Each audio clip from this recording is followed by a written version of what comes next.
car en lui habite corporellement toute la plénitude de la divinité. Et vous avez tout pleinement en lui. Colossiens chapitre 2, versets 9 et 10.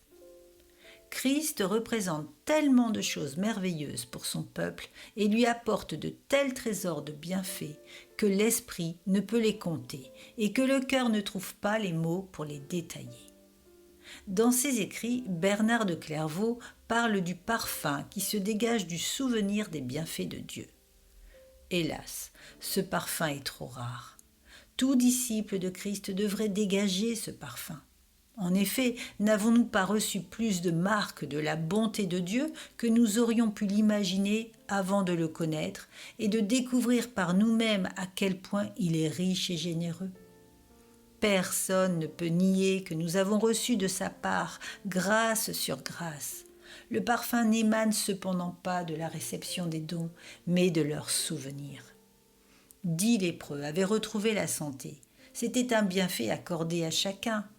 Un seul est revenu sur ses pas pour remercier son bienfaiteur. C'était son parfum. Comme des mouches mortes, des bienfaits dont on ne se souvient plus peuvent infester une préparation parfumée et lui communiquer une odeur nauséabonde.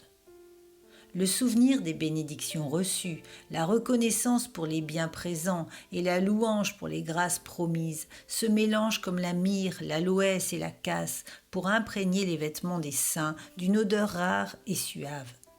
David a versé de ce parfum sur sa harpe et des hymnes séculaires ont été imprégnés de cette douce fragrance. Une grande partie de la Bible est consacrée à la prédiction. Rien de ce que Dieu a fait pour nous ne peut cependant se comparer avec ce qui est écrit dans la parole prophétique sûre. Et rien de ce qu'il a fait ou fera encore ne peut se comparer à ce qu'il est et sera encore pour nous.